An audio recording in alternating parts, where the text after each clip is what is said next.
বড় বোনের বিয়া হয়ে যাওয়ার পরে ছোট বোনের লগে যেটা হয়। মা দেখো তোমার কলিজার টুকরা তোমার বড় মেয়ে আইছে। আমি আবার কবে কইলাম তুই আমার কলিজার টুকরা? আর আমার আগে একটা কল করবি তো নাকি তা?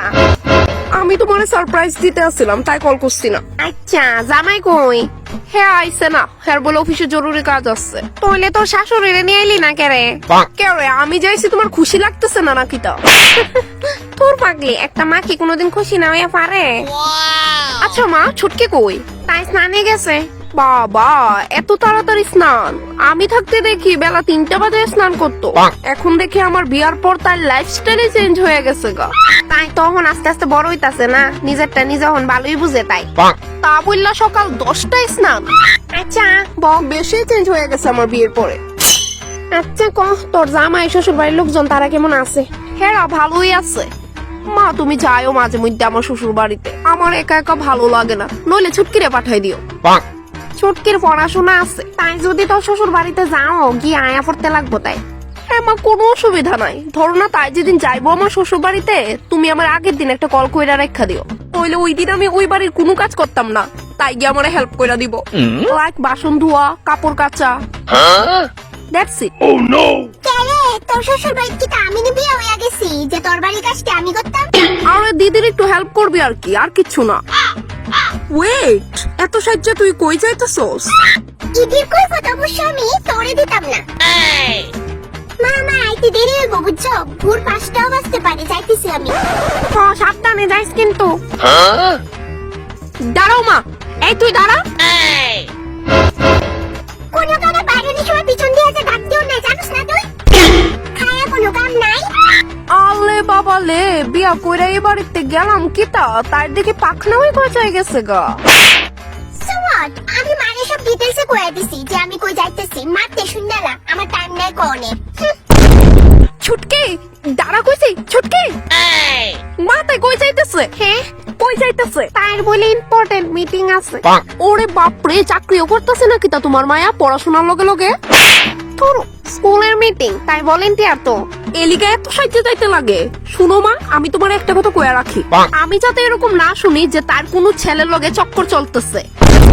তাই মাত্র ক্লাস 7-এ পড়ে, তাই মন করতো না। আরে মা এখনকার জেনারেশনটাই ওরকম, তাই লাভ ম্যারেজ কিন্তু তুমি একদমই অ্যাকসেপ্ট করবা না, তাই অ্যারেঞ্জ ম্যারেজ হইব, এটা আমি কইয়া রাখলাম। তুই দেখি লাভ ম্যারেজ করলি এলিগো তো কইতেছি মা, ওইখানে তারা আমার জানো কত টর্চার করে, আমি অনেক সাফার করতেছি মা। হ্যাঁ আমার লগে ঝগড়া করে, শাশুড়িও একটা দজ্জাল, এইগুলো আমার লাভ ম্যারেজ করার ফল মা। কি আসলে তারা সত্যি এরকম করে? তাহলে কি মনে হয় তোমার আমি মিথ্যে কথা কইতেছি? দাঁড়াও, হ্যাঁ ফোন করছে মা, 1 মিনিট। হ্যালো হ্যাঁ শুনতেছি।